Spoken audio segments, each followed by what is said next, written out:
అస్సలం వాలేకుమ్ ఫ్రెండ్స్. ఈరోజు ఇఫ్తార్ స్పెషల్ గాజర్ హల్వా ఎలా తయారు చేయాలో చూద్దాం. ముందుగా క్యారెట్ కడిగి తురిమి పక్కన పెట్టుకోవాలి.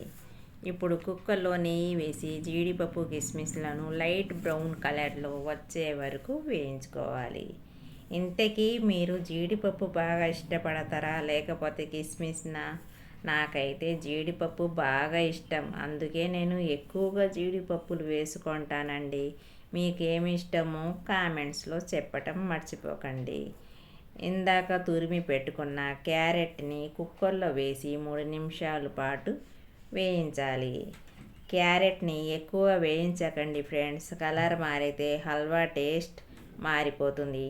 తర్వాత కొద్దిగా నీరు వేసి కుక్కర్లో 2 విజిల్స్ వచ్చే వరకు ఉడికించుకోవాలి. ఉడికేలోపు ఒక చిన్న పొడుపు కథ. ఆరెంజ్ రంగులో ఉంటాను, తీపి వంటలో హీరోయిన్ అవుతాను, నేనెవరు? ఆన్సర్ కామెంట్స్లో చెప్పండి. 2 విజిల్స్ వచ్చాక మూత తీసి చక్కెర వేసి బాగా కలపాలి. తర్వాత అందులోనే పాలు వేసి లో ఫ్లేమ్లో ఉడికించుకోవాలి. పాలు ఇంకిపోయే వరకు కలుపుకుంటూ ఉండాలి. కొద్దిగా వెనిలా ఎసెన్స్, చివరిగా యాలకుల పొడి వేసి బాగా కలుపుకోవాలి. ఫుడ్ కలర్ మీకు ఇష్టమైతే వేసుకోండి, లేకపోతే అవసరం లేదండి, అది ఆప్షనల్ మాత్రమే. అది గట్టిగా అయిన తర్వాత స్టవ్ ఆఫ్ చేసుకోండి.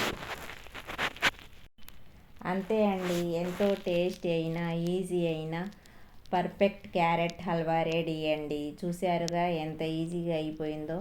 మీరు తప్పకుండా నేను చేసిన విధంగా ట్రై చేయండి. చేసి కూడా ఎలా ఉందో చెప్పటం మర్చిపోకండోయ్.